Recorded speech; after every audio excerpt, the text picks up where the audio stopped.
This is one of those conversations that has been coming for a long time. Waithaka, I've always told you need to tell the story of how you became CEO of Centonomy. And I don't think people know how powerful of a story it is. And then Centonomy ended up being the one of the few businesses, especially businesses the size of companies like Centonomy, that managed to actually do succession and do succession well. And so many people have asked me over time. But today I want to tell it all, not just for anybody who may learn something from this, but even I have never appreciated the depth of this story until I started actually thinking about it. Because sometimes you just wonder, how did God put this together? So I know you from childhood. Yes, almost. It's been a long time. Yeah. Yes. But I must say, okay, because we knew each other, I think we became friends later on in life, but it's family friends, come from the same neighborhood. I used to come and hang out at your house, but now not with you, with your brothers. When we were kids, come and play video games together, play basketball and stuff. But so you were always there, somewhere in the background. And so, it's been a while. You sang at my wedding. Yes, you were reminding me of that. That was many years ago. And it was, I mean, like, when you think about how far that has been, that's truly God's grace. Truly it is. And when Centonomy started, I started doing one-on-one. Then we started doing events. And I remember our first events were actually Sensible Woman. They were about women and money. That's right. Yes. And you came to start.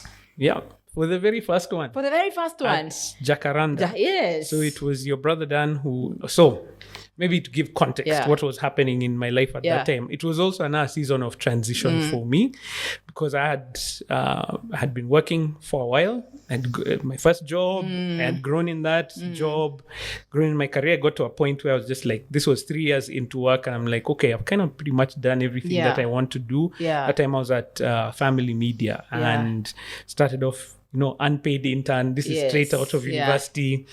Then you grow, I started doing other work, presenting, writing. Then I got into admin as well there.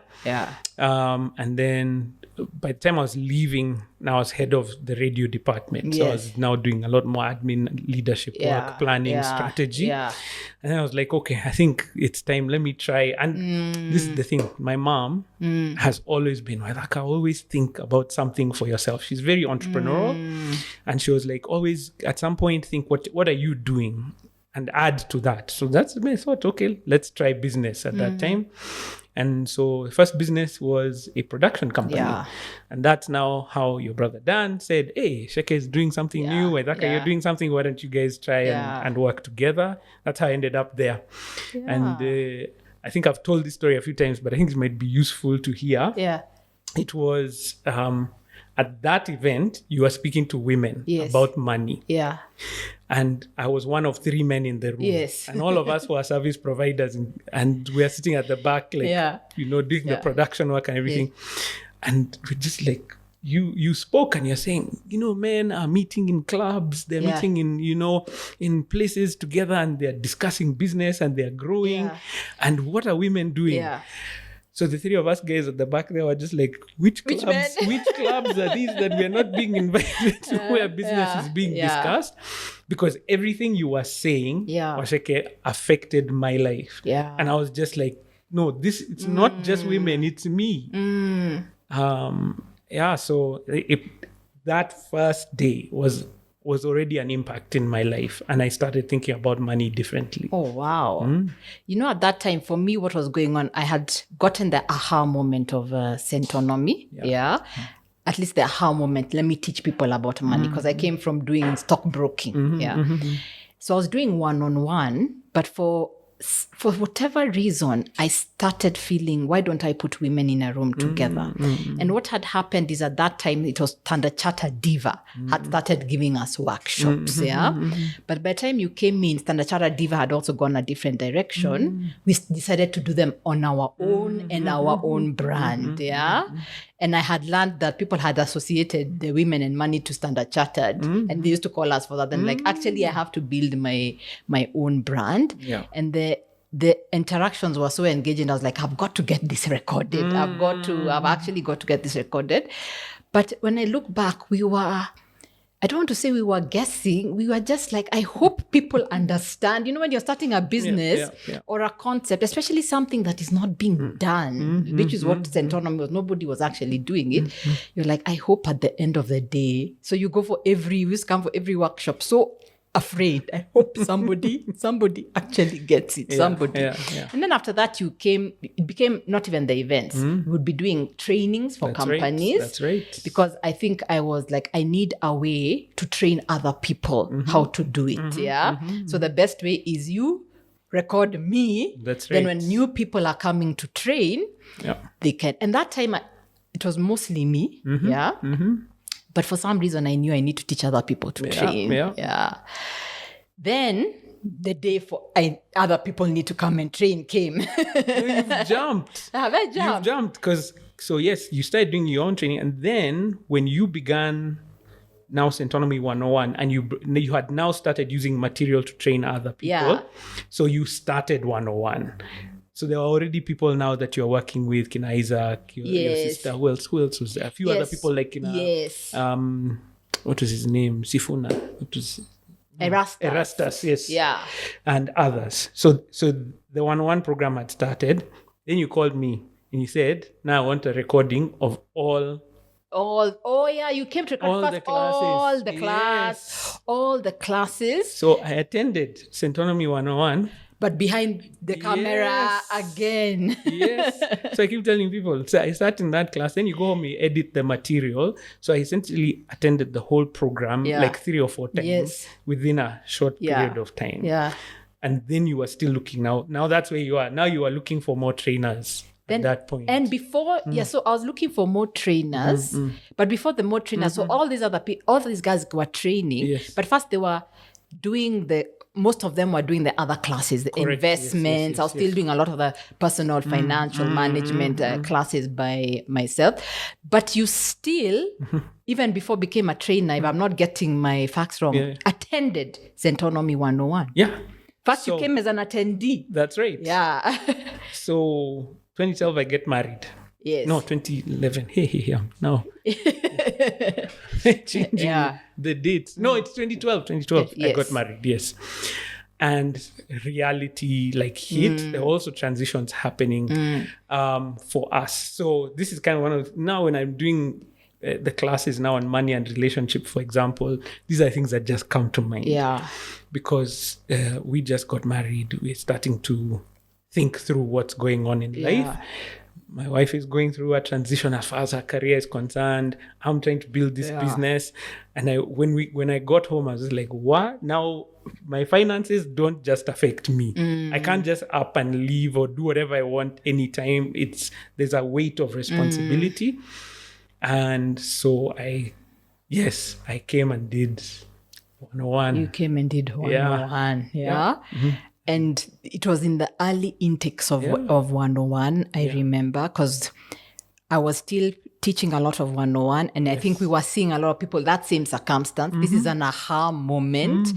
I think I was on radio, Capital FM, so much that time we're telling people, if you don't have a salary, what is actually going to happen to you? And then you're like, okay, Waithaka has been behind the scenes, but he's here. But I remember you telling me you got married.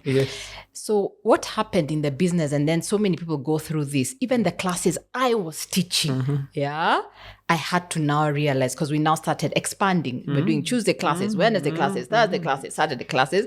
There's no way, even if I'm teaching the one on personal finance, I can do all of them. It was just exhausting. And I think many people in business, they don't allow themselves to say, actually, this is a bit exhausting.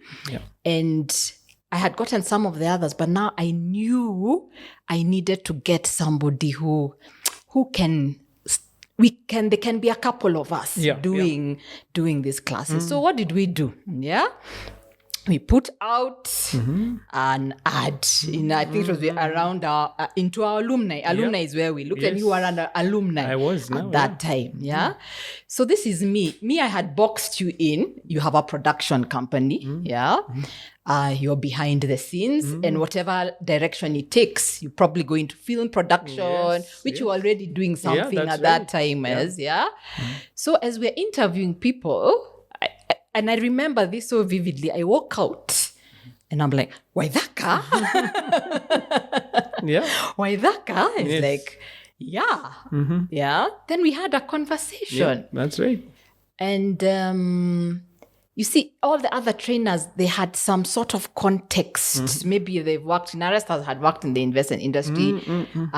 Isaac was in Strathmore, So they had a training or something. Yes. Then we sat and had a chat, and I remember you telling me how it has impacted you, how it has, first of all, even from behind the camera, how it's forcing you to evaluate your life. Yes. And yes, you then did tell me, and I've gotten married. And as a provider of this home, I have to have certain things that that's right. that I have to get my act together. So I have to diversify and look for other sources of income. It was practicing what we learned in Centonomy, which is, what can you do? Yeah. Like, what do you have in your What hands? do you have in your hands? And I was like, look, I'm doing work elsewhere. Yeah. What if I have time in the evenings? I can communicate. Yeah. Why not? Yeah. Try. So I did. And for me, who was recruiting, that was one of the first lessons I learned from recruiting. I was doing the recruitment, but I also learned in the process of recruiting. You don't get people in just because they have the qualifications. Yeah. You look at, actually, when I look at you separate qualifications from skill.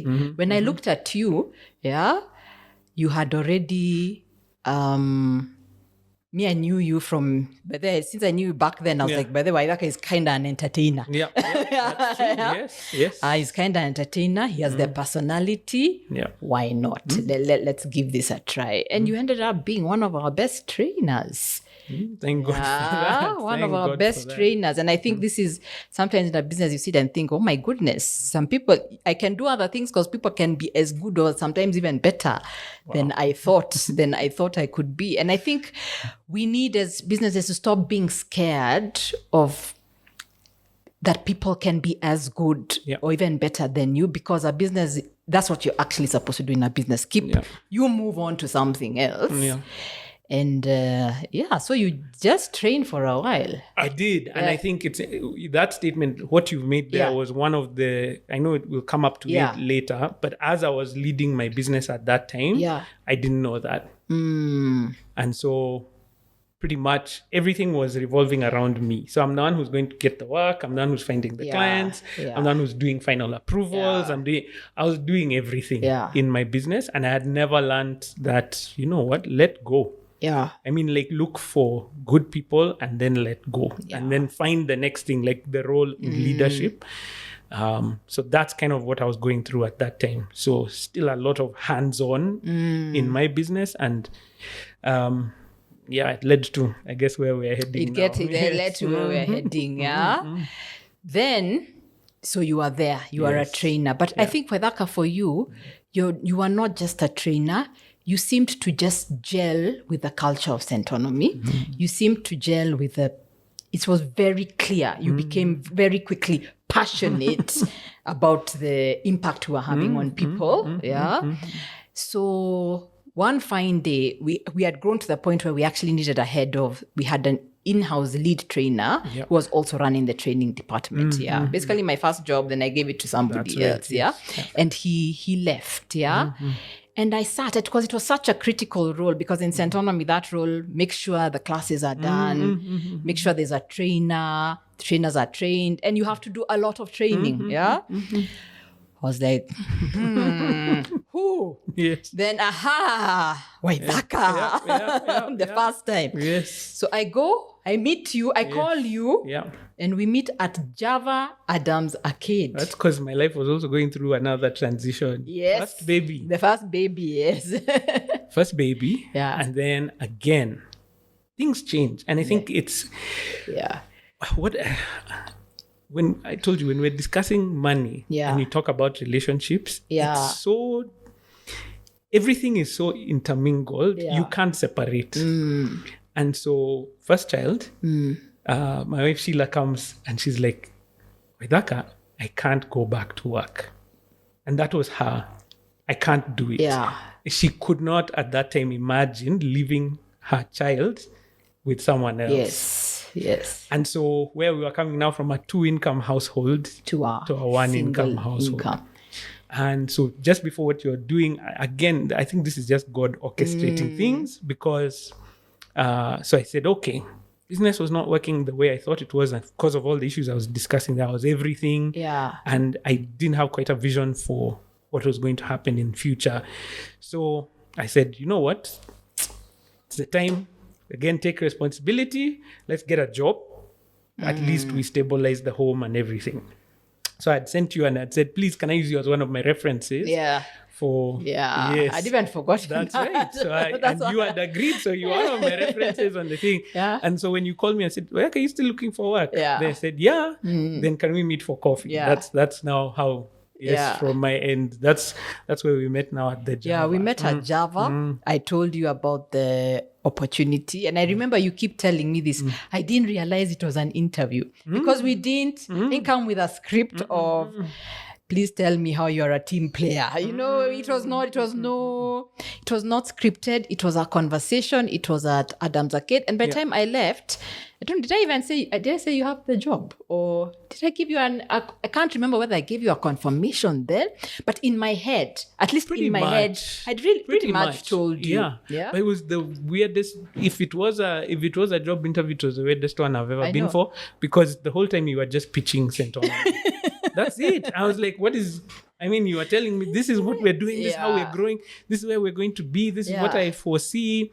We're looking at even getting entrepreneurship, we're doing other things like that. So I was like, the whole time it's like you were pitching me your company. And I was like, yeah, I want to be a part of that. It was, let's go think about it a little bit at the end. But pretty much I think both of us had agreed at that time. Yeah. That's interesting because sometimes I think even as a business owner, sometimes it is you to pitch your company. Yeah. We always think it's somebody coming in to look for a job, but it was, and I just knew you are somebody I could grow with because I think maybe I hadn't verbalized it, but I was looking who, if they take up the role, do I not have to worry about that role as we do other things? And we were evolving. We already started thinking about creating products for campus. We were already in it. Teenagers, the entrepreneurship program was already in the forefront of my mind then. So I was like, actually, I can't do this and still be wondering, did the trainer show up?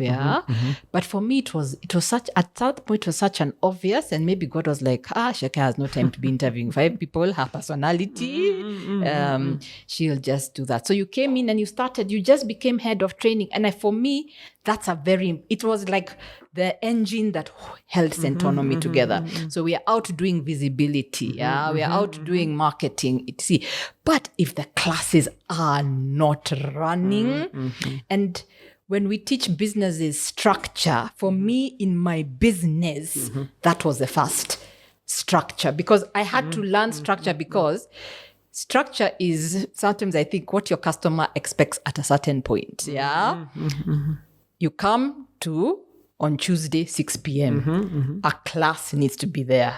A trainer needs to be there because the customers come. What you guys went through in the background to make this happen, nobody cares. So it was the engine. Doesn't matter how many times I've been on radio. It doesn't matter how many people we've talked to. But if the classes are not running, and by doing that, once you understood the engine of Centonomy, of how Centonomy runs, you understood Centonomy. That's right. Yeah. And so another motivation for me was, this is 5 years later from the Cameraman. No. Yes. When I came to now produce content for you, 5 years later, your business is still running. Not only is it running, but as far as I could see, it is growing. Yeah. So a motivation was for me was I need to learn how business works. So she's doing it. Mine is not working the way I thought it was going to. What is it that I'm not doing? And so it was a no-brainer. I mean, it was just like, go learn. Yeah. And it was an opportunity to learn. Inside the business. Yeah.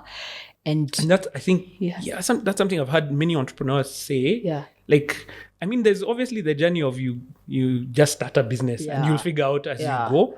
But I think there's real power in learning from someone else. Like I've heard many say, get your first job, work in an organization, work under another entrepreneur so you have a picture of how business works. So that was something. And especially those who can work under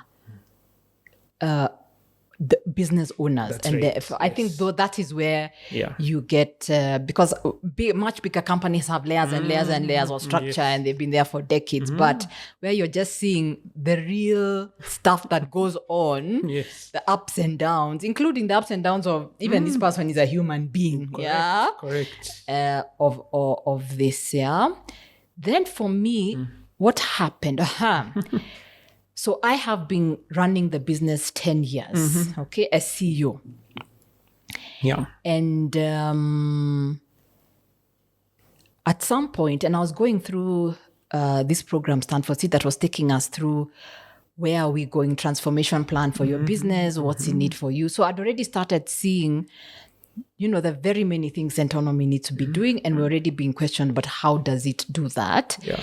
And we learned about, what you call, is it heroic leadership or post-heroic leadership? Yeah. Heroic leadership where you're the be-all and end-all of anything, but post-heroic where you've surpassed that. And even in the classes I went for, I was one of the people who are better off. Yeah. And I think because especially you and I'd say Joanne had taken up the roles of the classes run and more or less the marketing runs and the customer experience runs. Yeah. So I was there as CEO, but kind of had built enough structure and I think you guys, by that time, I was already going on, I go up for a week. By the time you guys were there, there were days you would not see me. So I'd already started exiting, but I didn't know I was exiting. Then in this course, one of the coaches I had one day asked me, Sheke, are you bored in your business? Do you know those moments in life where the truth has been stated in such a way, the truth has been truthed, There was no, I'm not bored, etc. The answer just came out as yes, and immediately it came out, tears came out. Because this is what I was feeling. One, relief that I have been called out by somebody. Before I was trying to fluff around, can't find time to do this. And I kept saying the same thing over and over again. But someone to say, are you bored? And I'm like, I have to admit, I am bored. Doesn't mean I hate the business, but it's my soul, the way it was there, has kind of, for the current organization, kind of exited the building for a while. And why? This, I learned is, when is my soul there? When I'm creating. But where were we? And our business needs to be there. We had to manage and grow what we had. We had to keep improving the processes and the structures. Expand with what we have. So it was a scale stage. It's what you talk about when you are saying now you're doing in the entrepreneurshship class, you talk about survival, then you talk about success, and then you talk about significance. So what the success stage. And the focus changed from figuring stuff out to now, how do we get how do we pay salaries? Is that which a business needs to do. Now, somebody who's creatively driven, at some point that will bore them. Because I'm creatively driven, But those who are operationally driven, that will excite them. Yeah. And I felt you were a combination of both. Yeah. And I guess because what you said from before, I wanted to learn how a business runs. Yes. You only learn through the operational side. You can create all you want. Yeah. By the way, you can be people like, I meet people who are like, I'm a creative. Yeah. You can create all you want. Yeah. But if there are no operations supporting that creativity, you will get to the point where this will bore you. So we go on this team building, We are going to Sagana. Okay? Yes, I remember. All right. So Waceke, if anyone doesn't know, I'm an introvert, okay? I'm an introvert. Despite what you see, where you see me, past this and my session today with Waithaka, I will want to go and just be by myself, Yep. So the team picks me up the bus, Me, I'm ready with my book and my coffee. And I was even wearing a hat that day. I go sit at the back of the bus. Yeah. Remember, I've already gotten the aha moment of I need to exit from CEO because I was bored with the business. I go sit at the back, but I've not figured out how I'm going to do this. You're there, you've just been left with the truth. You need to find a CEO, but who it is, you have no idea. Because actually it looked impossible because as CEO, you think I have to go hire somebody from outside who's going to cost a lot of money and all that. So I enter the bus and I take my position because I was like, I'm conserving my energy. When we get to Sagana, then I will interact with people. So we get on the bus and then who do I see? Waithaka has stood up as the bus is moving in front and you're getting us together. You have thought in advance of some games you wanted people to play. Me, first, I was in horror and shock that we have to play games before we get to I'm sorry. I couldn't sit quiet for a whole hour and a half doing that. I'm like, and this is supposed to be silent, so we recharge. But at the same time, as I watched you do it, I was like, see them, aha, again. A second aha moment with you. Could this be the CEO?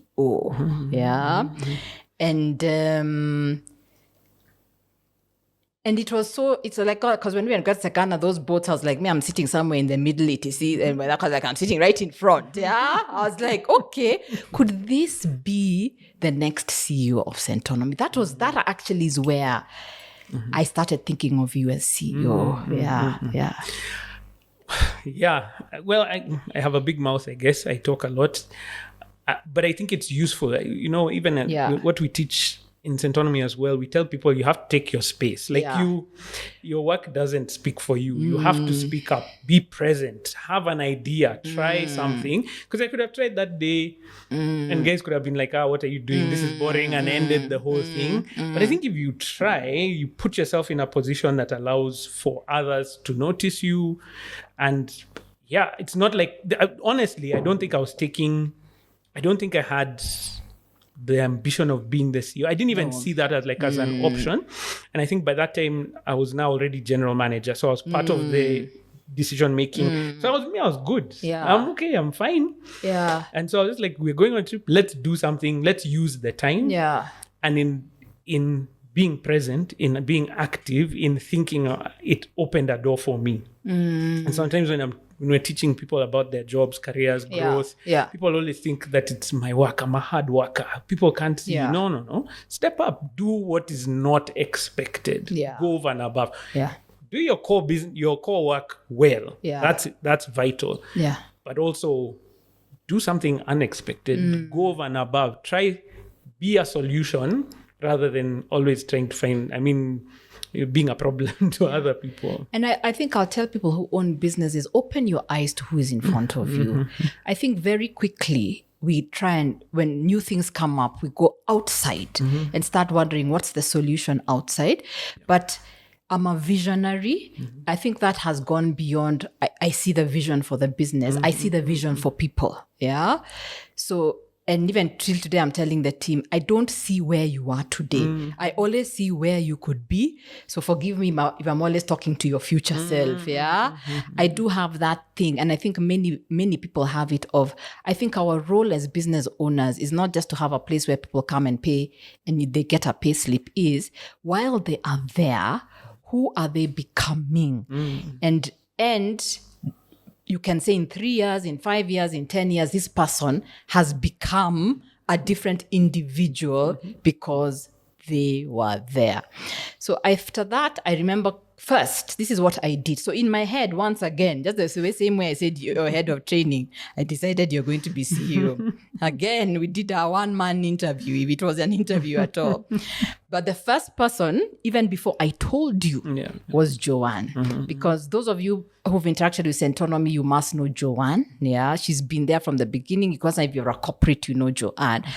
But I knew that, and I think for people making certain decisions, always be almost emotionally attuned to, but who has to also be in this decision. Just because you own the business does not mean you are the one who gets to just make decisions by yourself. And I said, Joanne, this is who I am thinking about as CEO.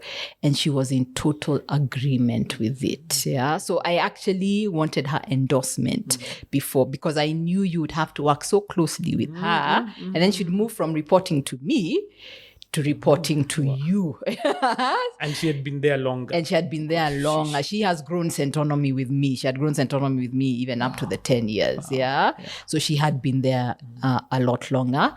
But once she gave her go ahead, and I was glad we were on the same page, I went, your CEO interview was, Waithaka, let's go for a walk at Arboretum. Yeah, that's it. And that's when, did I pitch this time or I just, was it a pitch this time? Yeah, again, it was a pitch. I don't know. It's a real tool, and not a tool. I say it's a gift that you have. Like you are able to, both times I had no choice but to say yes, because it's like, we are going somewhere. Yeah. I believe this thing. Yeah. I know what the outcome is going to be. This is where I see us in this X number of years. Yeah. And it's really powerful, because if you grab onto that vision, like if somebody else grabs onto it, then you're not kind of pulling people along, like you're walking together with them.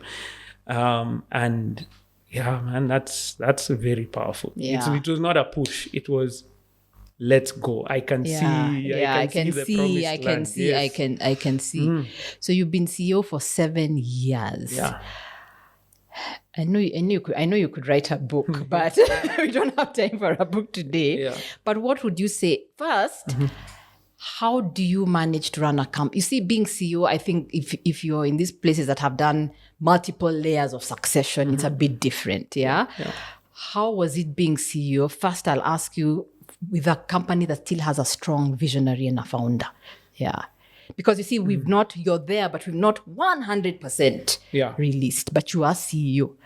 So I think, if you're seeing me writing, because I don't want to miss points no worries. Up. It was, I wanted, first of all, mention this about you, which is also a really powerful thing, that you're always learning. Yeah. And that's something that I found that's Thank you. weird. I thought now you know, like you're doing the thing. And from when I joined Centonomy, you were attending a program here. I think you did Strathmore Business School. Babson. While I was there, then you went, Babson was later. Then you did, Babson first, yes. And then Stanford Seed. So the whole time, I'm just watching you. And one of the things that you're constantly doing is learning. Yeah.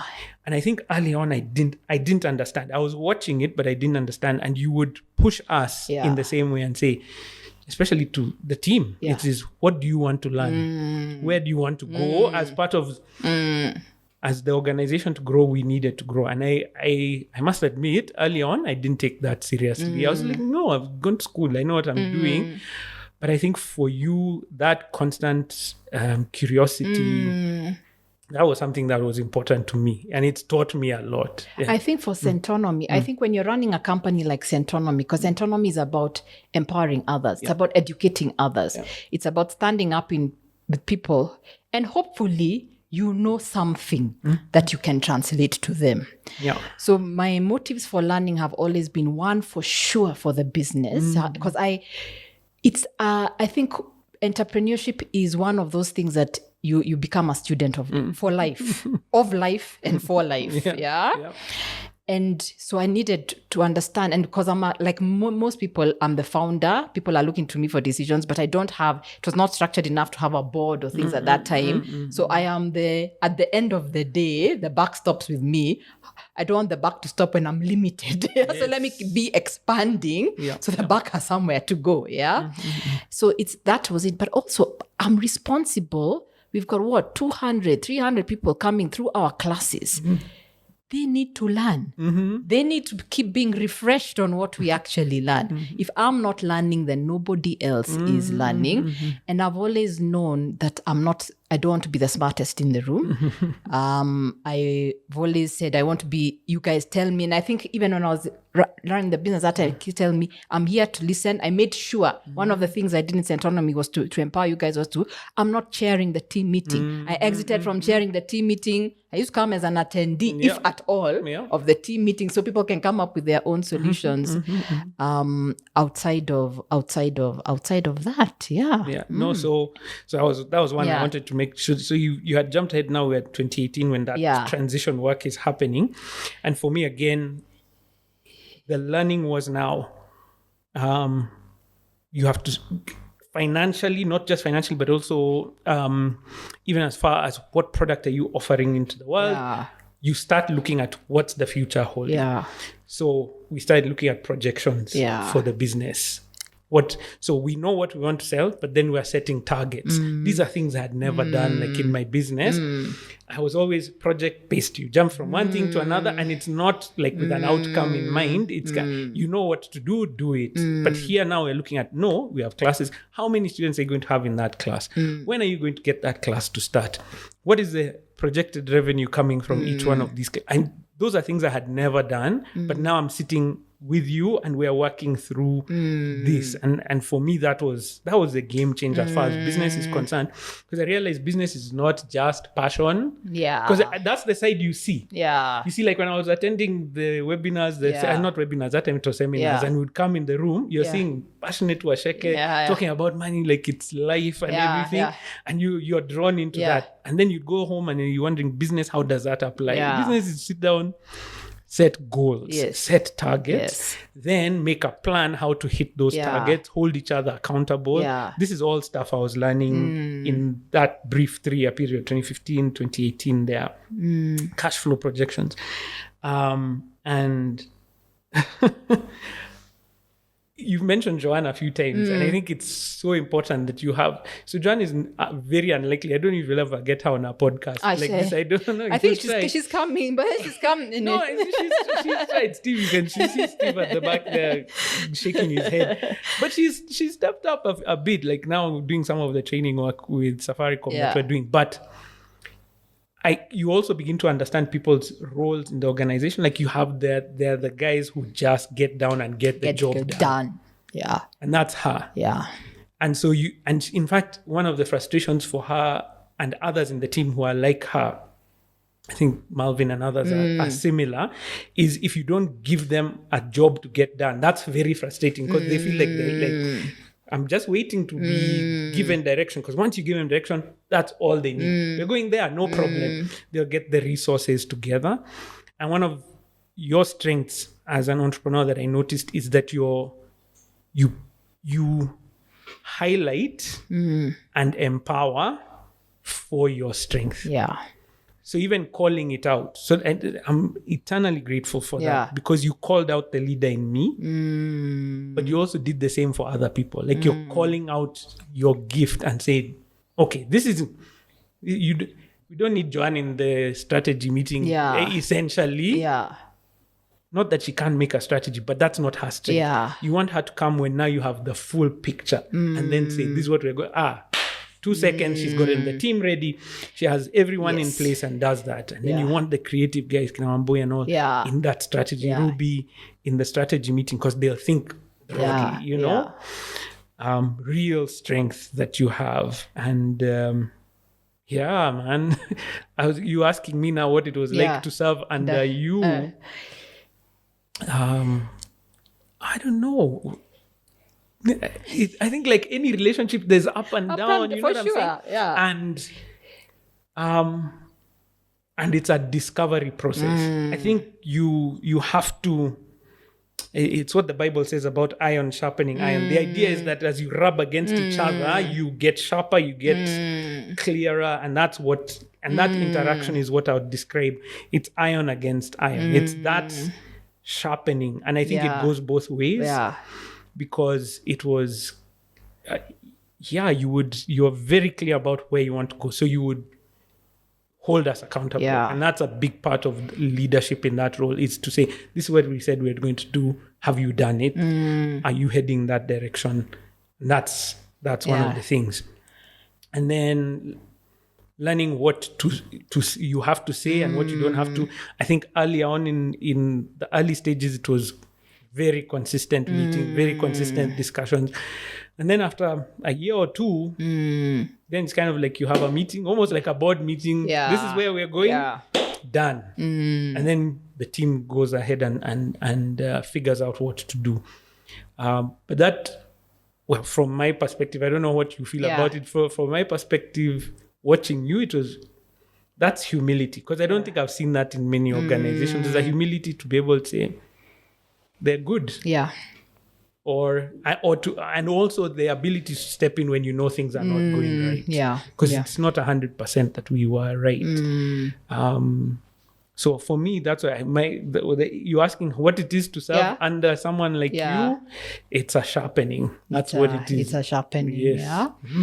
For me, it was, I'll come back what it was to work with you specifically. But for me, first of all, leaving your company to be run by somebody else. It's not easy. As much as I knew it's the right decision, make no mistake that it was just an easy thing and I sailed off into the sunset with ease. It doesn't happen that way. You kind of go through, it's like, I guess, your child going to college or something like that. Yes. It's a very emotional process, but you just know it has been done. So when it first happens, and I remember we went to Capital Club, we toasted. I still have those pictures. We signed the contract and it was done. Yeah.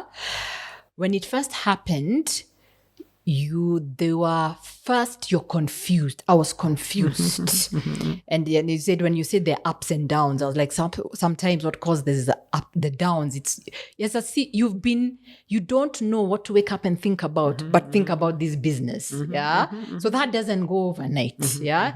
And I remember when I was asking you, I was like, and I remember the coach who asked, when I finally told her it was you, she's like, what's your worry? I was like, will he worry enough? Because you're like, I could hand over. Then you're like, it's just a job. But you know, if you're running this company, you're worried about everything. Yeah. Will he worry enough? And for sure, you worried and then some. Yeah. But first you feel lost. Yeah. And you feel irrelevant.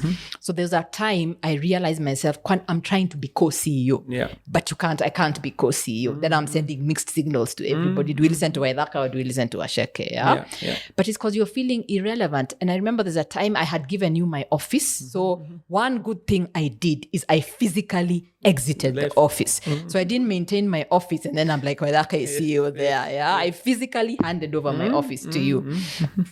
And I remember coming in once. So not only don't I have somewhere specific to sit, but I came and things were going on. Like there was a buzz, projects were going on that I didn't know anything about. Yeah. And I remember standing in the corridor of our offices, like, nobody even knows I'm here. And I remember, I don't even know what I came specifically, maybe to sign a few checks. After I did that, I just left. Nobody noticed I left. Nobody noticed I was there. I was like, I'm sorry. People were busy. Should have had dancers waiting for you. No. That was actually when I knew succession is successful. Okay. Yeah. Okay. But I was like, I went, I think I took myself for lunch, lunch, and like nobody knows I exist. So you go through boredom. Yeah, you go through boredom. Yes. And my intention was to take on creative projects, but a couple of things. First, it doesn't come instantly, even this burst of creativity that you actually want. Don't come in whatever. But along the way, what I found is I had not accepted at some points that I was burnt out. And Why? Because 10 years of the kind of work Centonomy does is very emotionally intensive. Yeah. And because of the kind of person I am, where I go dig deep to come out with a communication or to the content, it had actually exhausted me. Yeah. But when I say what was it working with you, I want to answer it from two perspectives. Before I go into how it was what I learned working with you, but what you did for me. Say I told you about the burnout, yeah? But sometimes God brings people in because he knows. Leave the logical explanation why the company needed a CEO like you then, yeah? What happened in my life for the last 7 years, yeah? And I think a lot of entrepreneurs don't talk about, yes, you're running a business, but you are a human being going through human things. The business, because it's yours, is a very emotional relationship. Yes, we call our business our babies, but you're going through emotional things as well. And for me, then my emotional energy has to deal with this, then that means my emotional energy can't completely be there. So something is going to give. So I was in an adoption process and it didn't go through, so I lost my son. And I remember just after, I think you had started, and we had a whole transition plan. If you remember, we even had a coach to help us transition. And I was out of the transition plan immediately. So she had to transition you and the team, because we had done a whole transformation map at Centonomy. And she basically had to, you had to do it because after that, there was no functioning for me for about 4 months, as in zero lockdown. If you had wanted to come give me the keys of the business, I would have taken the keys, but I was not after that kind of loss. Because this was a boy who had nurtured him till he was almost 5 years old, was all suddenly removed from my house. I was not going to be able to function. And in the midst of all the pain, I remember telling God, but thank God for the team at Centonomy. Thank God there's a CEO. Because Centonomy continued. Nobody knew that Waceke has going through something and can't function. So people came, classes were going, people are seeing, because you became visible, they're seeing you in the open days, they're seeing you on media. So I was like, thank God. That happened. So for me, first of all, transition was immediate. Because apart from the couple of months before that happened, when I was feeling irrelevant, confused co-CEO, once that happened, by the time those 4 or 5 months were done, I had a different relationship with the business. I was now almost quite detached. But it's not just that. After that, then came COVID. Before you go there, because you've jumped now. So my perspective, big shoes. During that time, because it is like not even just the transition itself. It's daunting because this is a company that you have nurtured, you built. I said it's 10 years of experience. Who is this guy? What authority does he have to speak with of the same way with the team? You're also like, you were involved in most of the major hires, like the leadership team that we have. And so now, and I was one of them. So, you're coming from being one of them, the pack, and now you're not in the group. So that's very hard. Like it's, how do you start separating? Now so here's how you can tell it's a shift. So we did early on when I had joined Centonomy, we did personality tests so that we can be able to understand where everyone is, how do we work well together, all that stuff. And we shared that with the team and everybody. So I did that then. Then we did that again after I had now become CEO. Now it is in this transition period that we're doing. And I'd done a year or so as general manager then into into CEO role, and my personality had changed. Like even how your outlook in the world is. So your main markers that you're an extrovert, you're like this, don't change, but how you view the world begins to change. Yeah. So there are minor shifts that go on it. You don't have the freedom.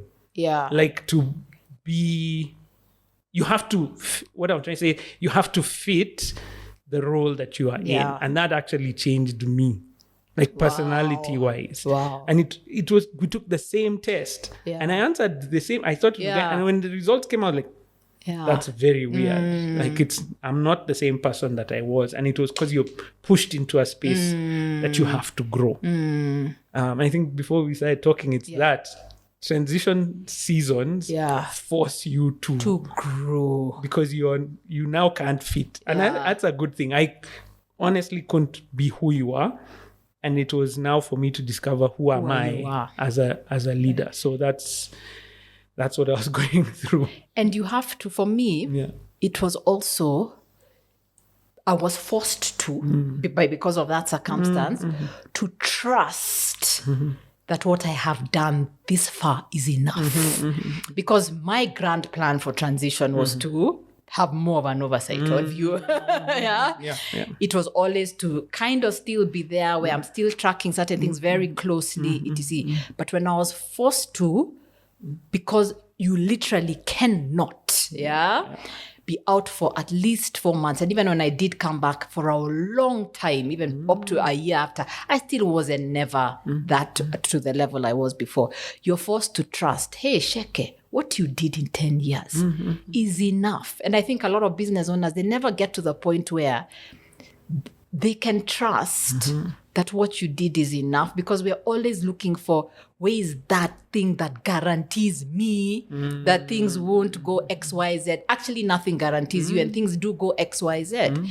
I think I learned that, and I'm even going into now what I learned specifically from you. When you're a founder, for a long time, you're the be-all and end-all.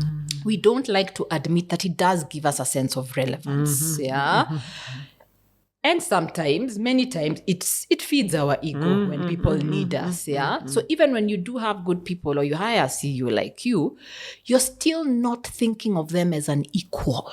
Yes. Granted, there's still some risk that you take because you're the founder or the shareholder of the business. But I learned along the way, this is 7 years, and I told you ups and downs along this journey, You have to, I have probably changed in the way I communicate, because now I'm not communicating boss to employee. It's equal to equal, And maybe sometimes because of your position in being day to day, you have a perspective that I no longer have eyes on, But then my position, because I'm also out there in the world experiencing different things that you're not experiencing, plus coupled with I have a governance responsibility on the business and accountability responsibility on the business, I also have a perspective. So for me, those years were just learning ups, downs, learning myself, learning when to talk to people. Like, do not talk to people early in the morning. Just wait till 10 o'clock or late at night, when not to talk to people. And it allowed me to use, I think, a strength that naturally comes back to me. Please think and reflect before you actually do that. So okay, yes, year one was hard. I will just be very honest. That was 2019. 2019. That was hard, but we didn't have time, because as I said, so we had to figure out what was going to happen. And then 2020 COVID, that's it. And everything shifted. COVID shifted, because even then at 2020 for a while, we could, all roles disappeared. And I remember for a while, even me, I came, what does the business need? All hands. So I found myself almost back because we had to get through COVID. But it's because our business was shut down. Also, we were shut down. Who made the present Sunday? Correct. Tuesday, we have people coming into the office for classes. We couldn't have classes. And I remember I was like, thank God to you in the team, because when I got there, they were, who is training us on Zoom or what? And we just kept it. We just kept it moving. So it was, again, it was a season of now we have to, We have there's to reinvent. no script. There's we have no to script. reinvent. And so I think that also worked into the whole it did. leadership discussion. Yeah. For me now, who's out, because I was supposed to, what I learned over the 7 years, because sometimes I beat myself down because I was like, there are things we did, obviously, but I was like, Waceke, you didn't do that. Big specific projects that not having have to be in the operations of the business. You should have come up with this massively huge project, that has, but this is what I learned, the purpose of this. And if you ever, first of all, it is a privilege to have had that time, because you get to experiment. I experimented on a lot of things, and I now realize they were experiments. This podcast now is an official podcast, but it began as an experiment during that time. I published a book, which, everything's always an experiment, but an experiment that worked out really well. It's worked out really well, I experimented on women and money quite a bit. I was still doing keynote speeches and things, and just starting things that are forming the head that look sort of fragmented and disjointed. But later, I'll talk about that later, you come and see that whole experience was actually coming together. And can I say something, if you don't mind, about this season? Because it was a season of just hard things. So COVID hits, you don't know where the business is going. If you remember, because all corporates shut down, a third of the business disappeared overnight. Oh yes, it did. And what we didn't realize at that time is how it was affecting the rest of the team. And so in this season, what I am most grateful for, and I hope business owners will hear this, the structure that you had put in the company saved us. And when I mean structure, I mean now specifically like financial checks that are in place. And so it meant that there was order. Because during this time, we had an employee who was part of the finance team, if you remember, who was also going through a really tough time in his life. And was, it was just hard. It was hard, yes. For him. And spiraled out of, and he eventually left the organization. But because of the checks and balances you had put in the company, because he had access to the finances, he couldn't steal. Now, what was very hard during that time is that we had formed like a welfare group, which is where we were robbed. And everybody was part of that. And we were really, people had saved, had borrowed from it. It was like how a circle works. And within the Centonomy family, we were doing that. Now, unfortunately, we didn't put in the same level of structure that was there. And so from there, that happened. Like he managed to steal from there. And that was a hard thing to go through. Like it was just because now you realize it is human beings and everyone is going through hard stuff that you can't imagine. And so even now mental wellness became a part of our leadership discussions that were there, because we realized you don't know what people are going through and how do you support them. And it was heartbreaking as people sat in front of me and cried because the savings for their children had gone. But I want to thank you for going back there. I want to talk a bit about some of those structures. One, I think, and any business that can do this, when we're teaching people in Centonomy 101, we always tell people have an emergency fund.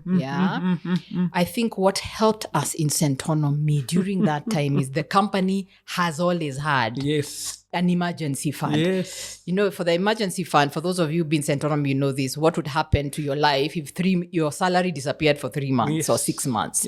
So in Centonomy, we had put that so that we can pay our basic expenses for a while as we figure things out.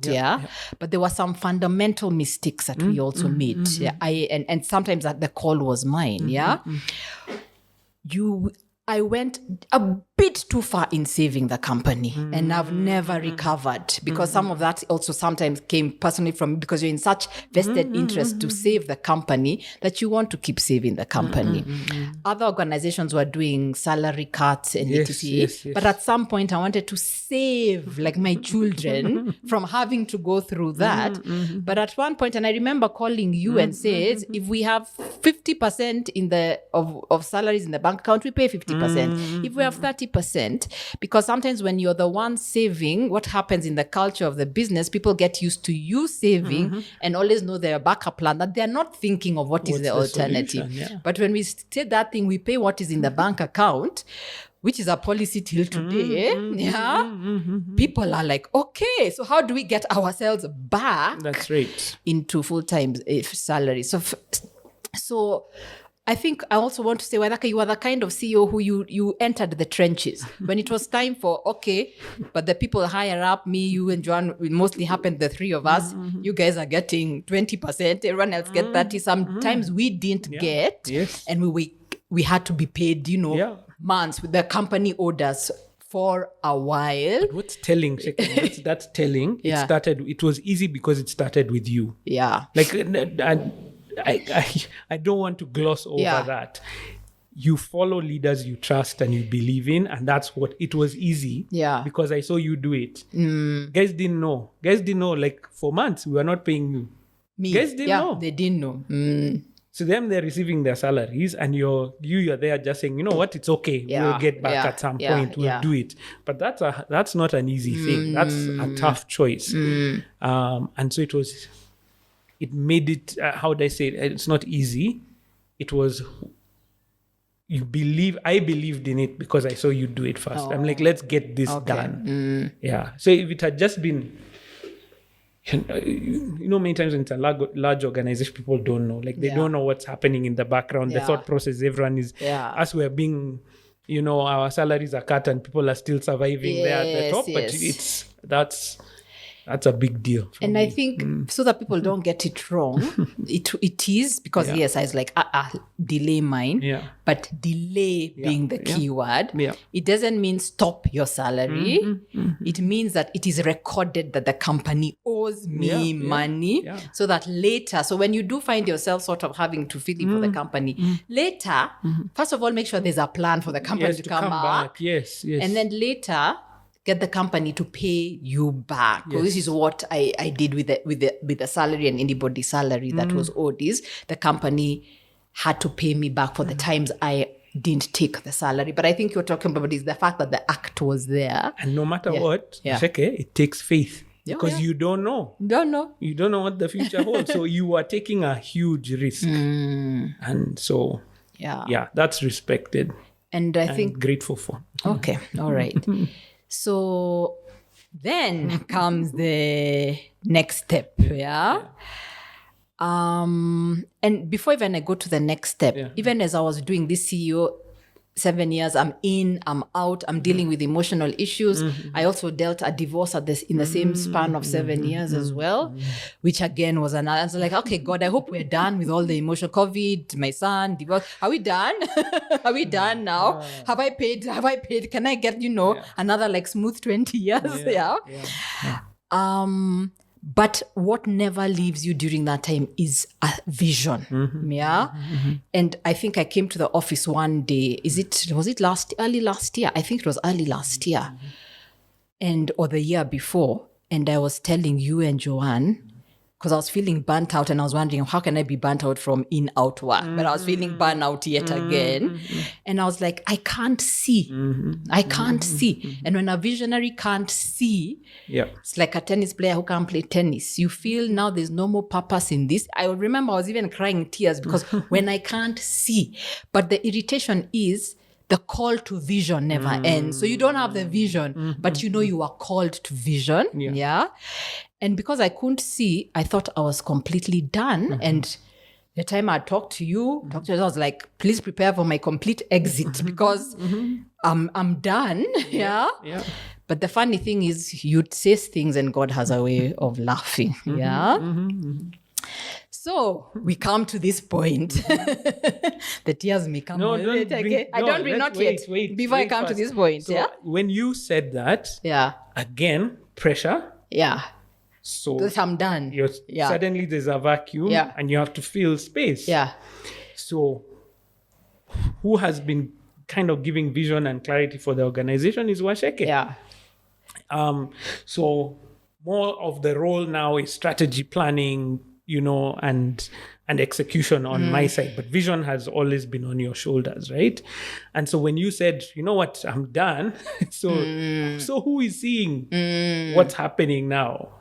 So again, pressure, you're now forced to say, what do you see? That's what now was on my life at that time. Is now it's no longer you're following somebody else's vision. It is now, what do you see? And so I started seeing where are there gaps, where there's potential, where is there, what do we think the next step could be? And that was a result of what was happening. Right result of what was happening. So there was a purpose to that. So even as you're doing the back end side of that restructuring, you're also now, you have to see what's next. So I thought it's necessary. Before we go to the next step, So even just to follow that up, me, I'm here, I can't see. Yes.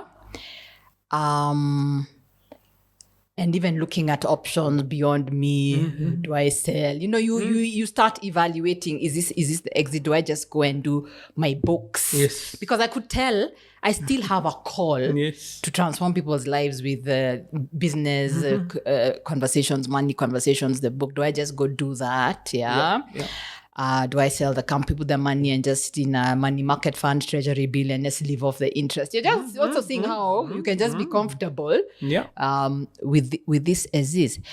And then as you're tethering, then again, God starts disturbing you about that. I don't think I was wrong for making you question, do I see for your own journey? But God laughed at me, he disturbed me, and he started dropping just signs along the way. And I think the biggest sign was I get an email and Harvard want to work with Centonomy, and they want us to work on a project. Yes. We had already, there's some things I had already started talking or mentioning to you, and I can imagine it was so confusing. I've said I've gone. I'm trying to talk to you. Probably you've started seeing different things, and I'm trying, and I can see how all of them fit together, but now I'm seeing something so big, Then Harvard come. So first of all, the validation that Harvard have come to work with your business on a project and sit with you, and you've become one of the businesses in Kenya that they're going to work with, and just going through that process, because that I think also they really wanted to work with me as the founder, so I got a lot more engaged with them than you did, Then you start conceptualizing something, and then I don't know if it's a day, it's over time, it just clarity you've been waiting for 7 years finally comes, my clarity on the business. But I don't think I was the only one getting clear on something. I think don't gloss over it, because I think that's a really powerful lesson from what I saw. Harvard didn't just show up. You called them. And you didn't call them directly. You had written. Thanks for reminded. I had been telling the team for years that we are the kind of business that Harvard will come to us and study us. And I have a fridge magnet, that says Centonomy will be studied by Harvard University.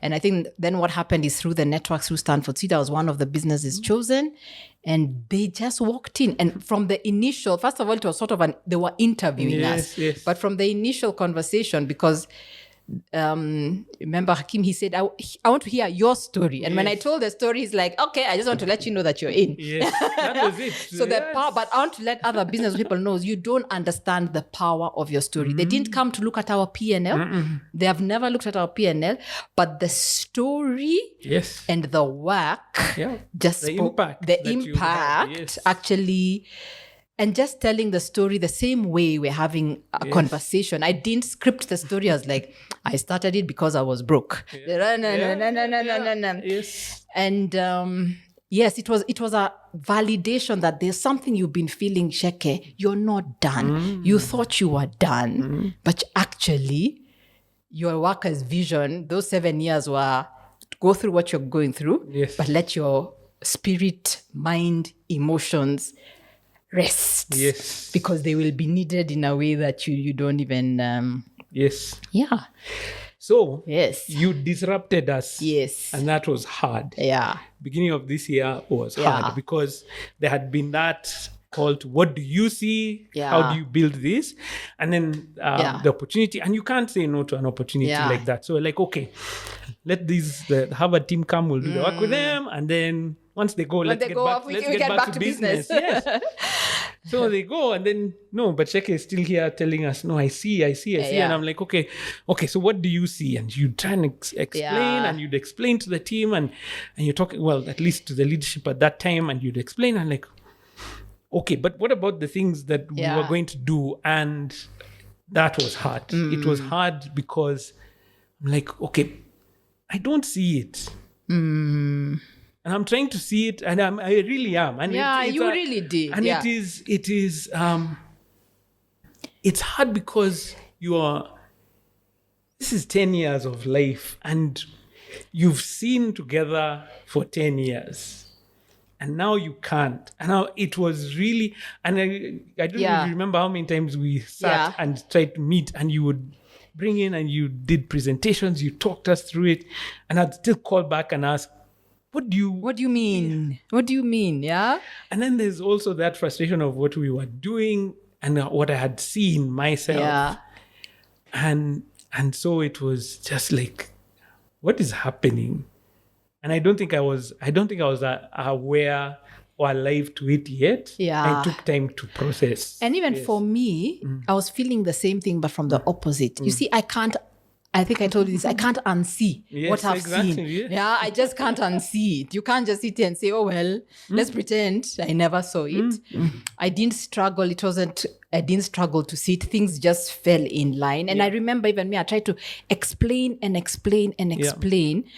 But I'm just like, and even if you try, I'm like, not quite. Then we'd meet and then I'm like, okay, I get where you're coming from. But because I'm seeing there, not just here, we have to do this way. Yes.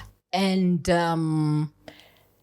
And this was stressful because the very first meeting that we had so you have to think about it. Yeah. 2010, I have that email when we spoke. 2010, he said, I'm doing this. We are both trying to build businesses. Aligns. Yeah. Good. 2012, I come and do the program. We aligned very good. 2014, I start joining the training team. Yeah. And again, it was kind of one of those things. It just worked. It fit. There was no issue. 2015, we have the discussion. You paint the picture of the future. Aligned. 2018, transformation program. Aligned. And I'm like, did we start speaking a different language? And there was it was hard. Let me tell you, it's hard not to be able to understand. Yeah. But I guess it was revealing what the future would be. What the future. So go ahead. So it was. So we had many meetings this past year with the team, with you. And I'd go home and I'd talk to Sheila, and I'm just like, I don't get it. Yeah. And I'd even say, does she not get what I'm trying to say as well? And we'd pray about it. But just, that's where it was. So I don't know how you want to bring the result of all this prayer the result and friction of that is you work together for a while, but there comes a point where you're just being called to different things and nobody can unsee what they have seen. Yeah. So for us at Centonomy, it means Waithaka is transitioning out of being CEO after 7 years of CEO, but over 10 years of being with Centonomy. Yeah. And it means that I am going to lead Centonomy into the future, for what it how it needs to be led into the future. So I am, for now, stepping back in. I don't intend to be CEO again forever. It's for a short window of time, but I'm stepping back in as CEO because I'll keep saying this, and so that even all visionaries out there feel okay and comfortable when you can't unsee what you have seen. And I think the validation when you finally, and I'll talk about first of all the feelings of when now it became clear you have to transition. The validation you gave me is I don't get it, and I can't lead what I can't see. So at first, a small part of me is like, have I seen the wrong thing and everything, you see? But the second part was like, this is validation that it is, I never, even when I had the vision, I was never coming back as CEO, But now with you transitioning out, it was validation that for sure, and as I work to the several things we're doing with Centonomy, which I'll talk about, there's a design behind how you do things as a business owner. And what has come clear as daylight to me is the design, not even the what. It's the uniqueness of any business is behind the scene, the way things just fit together. That's right. Is the design. And even when you are bringing in what you wanted to do, I was like, I see it, but I see it fitting in together with a bigger design. So there was a particular way I wanted to execute it. But when you said that, I was like, okay, let me accept. And then I thought, do I get an RCO? I was like, actually, it's not about getting an RCO. They'll have the same problem, because when a vision is fresh, it's like when Centonomy started, it was still a vision. And vision is a very irritating journey. I keep telling people this in our entrepreneurship program. It just never ends. You think once you get here, then you see something different to see. Just like Centonomy started, the way you are saying that structure was so important, but I saw it. It's like God gives you a blueprint that you don't understand, but it's a blueprint. In the same way, I have a blueprint for something. And I know it because I received it 16 years ago. I received the blueprint and look what happened.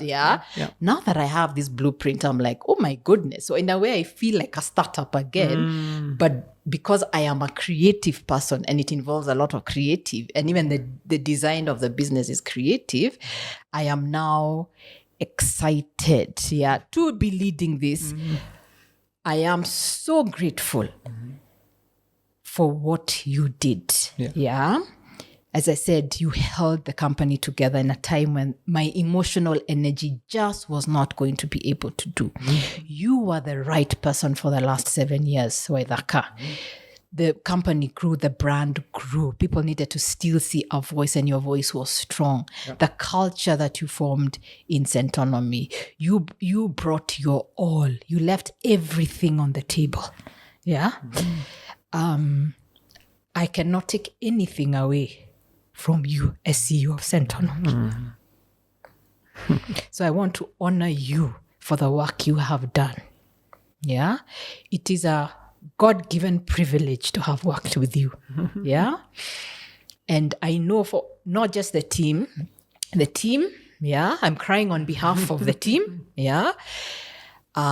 You impacted so many people. When we say the numbers of Centonomy, it's because you helped impact Centonomy.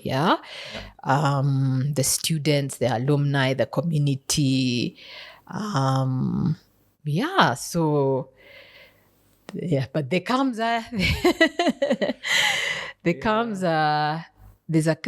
time, and I just want to say something before I forget. You told me in one of the discussions when you now gave me your decision to transition, you told me, but Waceke, you gave me permission to leave. Because I remember there's a discussion we had, and you said you were clear what God is calling you to do.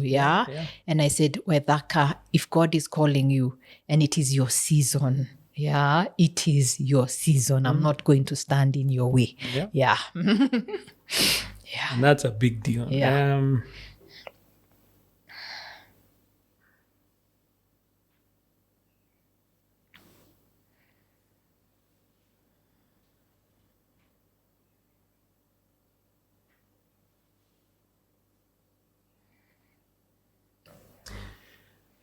think when we were celebrating 10 years with a couple of team members at the office this year, and that was a milestone. It had not hit me.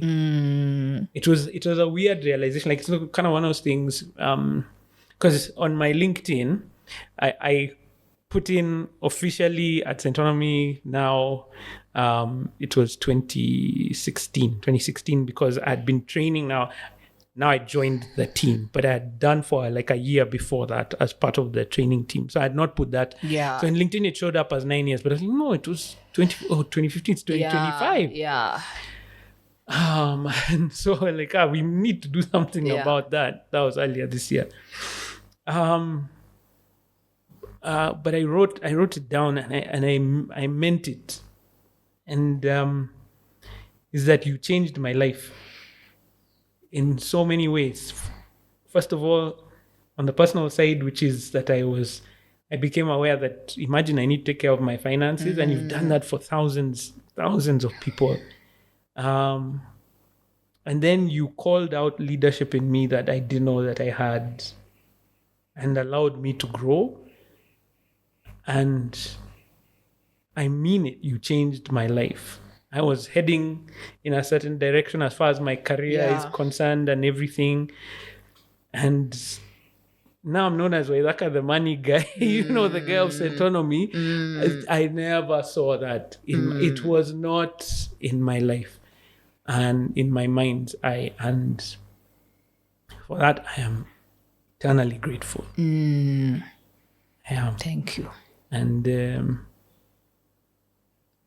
in fact, so much so that I think the decision to leave Centonomy was fed by that. That it's kind of like, you've shown me this is how it is done, and gave the freedom for me to do that as well. So nothing but gratefulness. Nothing but gratefulness. Yes. And it's not the end. It is a new way of partnership that is unfolding. Yeah. I think you have said, because of there's no conflict with certain things, that you love training, and you're going to. So people be happy to hear you are still. They'll still see you in class, in certain sessions, and as your new journey unfolds, we're going to keep the conversation open as to how we can partner together. So for me, it's not an end; it's just a new season, and the way God works, it's clear that it had to be this way for the both of us. I mean, the end, when you're giving birth to a baby, the end is hard. But whatever we are both birthing had to be birthed. That's right. It had to be birthed this way, I would like you to, what would you say to the Waithaka who walked into that Women and Money event? To that cameraman, what would you say to that cameraman? Trust God and keep moving forward. Because I can't say in any way that like I had my hand to make where I am right now. Like it's not, I didn't make it. But I think it was trusting God and being faithful where He has called you to be. Do everything you can where you are to the best of your ability. And I've seen God's faithfulness. He is faithful. He's faithful. He's faithful. Because I couldn't see this, but He is faithful. I'm going to ask myself the same question. What would I say to the person who started Centonomy 16 years ago? It is a journey you are never going to know when it begins, when it ends, and what evolves. I would tell her that there's so many, 16 years, ups and downs, even till today, ups and downs. But this too shall pass. So with every hurdle, This too shall pass. I would tell her, please allow yourself to be the emotional person that you are. Feel those feelings because your strength lies in the way sometimes feelings are being processed. So that's what I would tell that person. It's just a journey that you cannot foretell. I would never have thought I would hand over a CEO. I would hand over CEO to somebody else. Once I did and got comfortable with it, I never thought I would step back in as CEO. I never thought I would see what I'm seeing for Centonomy. I never thought. I mean, sometimes I ask God, are you sure? Are you sure? But he keeps dropping signs that this is the way, walk it. So that's what I'd say. But also, I just want to acknowledge that it is not easy to let you go. It is, I've always said I don't want to use this word, but it's been more than a partnership. And even I've had to sit with pain to feel it, the same way you feel pain for a divorce. I've had to sit with my children at the office and see them process pain, because you are a special kind of leader. So it's not easy. So there's stages of grief, anger, denial, all those. I was angry at you. I felt betrayed. I felt also all those things. Because even me, I'm remembering, but we had these conversations. And that with these conversations, so you feel all that, and then you just come to a place of acceptance and release. So I release you with all the blessing in my heart. Amen. I release you with all the blessing in my heart. And may God bring you abundance in your journey. And may he continue revealing for both of us what he has in store. I think I'm learning from you. Write it down, because everything that you've achieved, you wrote down first. You wrote, this company will work without me. And it came to pass. It did. You wrote, Harvard is going to come and study. And it came to pass. I know you're writing now even about, you wrote, I'm going to write a book. It came and to you pass. have written a book. And so I'm learning that. Write down what you see. And I'm I'm still processing as well. With my with the rest of the team as well, and trying not to say goodbye completely. But because it is not goodbye. That's what I'm saying. It is just a change in a way that we are going to work together. That's right. Okay. Okay, so for everybody watching this has been, and if you have spent the entire, I don't know how much time we've taken watching the whole story, which I hope many of you have managed to get through the whole story, it is an authentic story. I wanted to tell this story this way rather than a poster out on LinkedIn because in business, we don't go through business. We go through human experiences. And it would be denying us the ability to, this has been therapy, I think, for both you, me and Waithaka. It has been would have been denied us that experience, that closure that we've gotten possibly from doing this together. Even for the team at Centonomy, they've probably never had this version of the story. Steve, you probably had it for the first time. This version of the story, this deep. But to those out there, just to understand that your business can evolve. Your business can run without you. You can come back into your business. You can get good people and give them the opportunity. And for me, it's always, can you trust yourself? Trust what you are doing and just trust what God is putting in front of you. And always take a step back and think, what am I supposed to be learning? What's going on? And just be honest with yourself. Why am I feeling some of these feelings? So I needed to give this guy Waithaka honor this way, but I also needed to Centonomy is not just a company that trains people. Yeah. Centonomy itself is a story. Yeah. And Centonomy itself is an African business story. And the reality of African business stories, we go through these African human experiences that without which we are not being true to ourselves. We are not being authentic. So this is a story of succession of Centonomy. Succession doesn't just mean there was a CEO. There was a CEO. But the ongoing succession means the founder is stepping back in for a short time as leader to set some foundations for the way forward.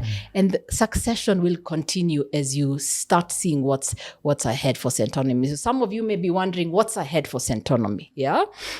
So for me, it continues. The show must go on. I've always said the show must go on. And even the team will tell you, I've always come and told them the show must go on. Yeah. For me, I have come back and realized I am not leading the same way I was leading before. Yeah. There's more. I have changed. So I needed the 7 years to change. There's more clarity.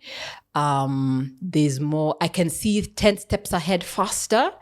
I can tell what's wasting time, what's not wasting time. I think people have to get to there's a bit more directness coming from me, but at the same time, a lot of empathy coming from me at the same time. So I'm operating in two phases. I am excited. I am not bored anymore. So that has passed. Yeah. And I feel a renewed sense of purpose and energy to get this done. Similar to what I felt 16 years ago when I actually started the business. So we're living in such a different world and people have such different needs. And I'm excited about meeting those needs. Centonomy so far through our courses, our classes with organizations, through individuals, we've impacted over 300,000 people's lives, yeah?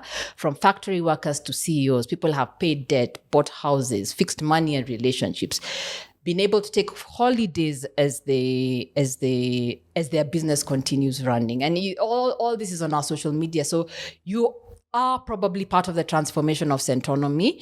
If not, please, just look into us and see how to join some of our classes. Yeah, we've shown people even when you're not paid a salary, you can actually survive. Yeah, but now it's no longer just about teaching. It's no longer just about training. It's about reshaping culture, reshaping conversations, and inviting you to be a tribe, an ecosystem where money meets you at your doorstep, yeah? Where there's a personal interaction with money in your personal life, in money in your business, so that it becomes together we raise the money or wealth consciousness, not just of this country, Kenya, not just of Uganda, but of Africa. What can Africa be if people are a lot more money conscious is what is disturbing me. So as our business, our next chapter is about legacy. Yeah, we've done survival, we've done success as a business, as many businesses, but we are answering the question because we were here, because God gave us 16 years. Yeah. And I don't take that for granted. Not many businesses make it to 16 years, but because we have 16 years, what actually happens? Yeah. So keep following us. Look out for, yeah. This is just an example of one of the many podcasts we will be doing because our work now is to storytell. We have created so much impact in Centonomy that you probably don't know about. But in Centonomy, in the people who've gone through our classes, what is our community, our alumni? Somebody has a story that's so similar to yours. And maybe what we have not done well and we're going to do much better is making you understand you are not the only human going through what you are going through. And because another human went through that and got out of that and thrived through that, so can you. So please look out on our platforms, Making Sense Conversations and Diary of a Mad African Entrepreneur. Diary of a Mad African Entrepreneur for business stories, Making Sense Conversations for money stories that touch you at a personal level. In the current programs, you've probably been part of our corporate training when we come to organizations and train staff members. You've probably done Centonomy 101, which helps you with your personal finance. You've probably done Centonomy Entrepreneur. What can you expect? We understand learning money, learning business is one thing, but now we're going to make it experiential for you. Coming to Centonomy is not just a class. It is an experience. We don't want to just teach you and leave you with information. We want to transform transform the way you think, transform your life so you can achieve your own level of abundance. So look out for that. To our alumni, our community, do you know we could have not gotten here without you? So we have something in store for you. You have been asking, we have been wondering how to do it. We have been wondering how do we structure ourselves, how to do it. But we know you want to continue being in a community with people who have gone through Centonomy and think like you. We know you want to continue building. We know you want to continue learning. We know you want to have some sort of accountability. So November, end of November 27th to be exact, look out, we're having something for you to introduce you to not just fellow alumni that have done great things, but to tell you how we are going to support you achieve your individual goals and what we have in store, because you are alumni, because you're Centonomy privilege, because you are our community, yeah? Just for you. So, women, yeah? Well, I was experimenting, yeah, as we talked about with Waithaka, even when I was not CEO of Centonomy, I did so many conversations with you about money. I started Centonomy, as we've talked with Waithaka, I started Centonomy by running workshops for women. And we learned something, but along the way, 16 years and over the last 2 years, you may have been into some of our women and money events on Making Sense Conversations. You may have heard the series on women and money. I have been doing a lot of trainings and talks on women and money. And the fact is, women go through unique challenges and consequently opportunities with money, because we face unique barriers culturally, socially, relationally, that sometimes prohibit us, and sometimes it's our own belief systems. So we are creating a safe space, and we need, women, we need to hear our own language sometimes, where we can come and talk about that and unlock whatever is stopping you from creating wealth. So in 2026, please look out for that, so that we can have sessions for women and money and keep that conversation hot. Yeah. Entrepreneurs, there's a lot. Yeah. I am a living business story. Centonomy is a living business story.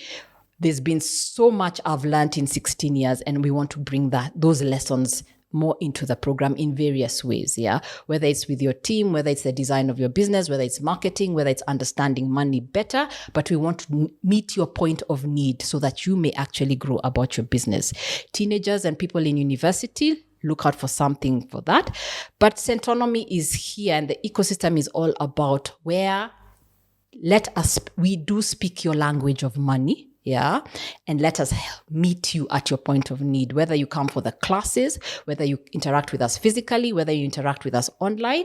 But follow us, stay tuned to us, and I look forward to you becoming part of the Centonomy tribe. Thank you very much. Waceke Nduati, CEO of Centonomy and founder.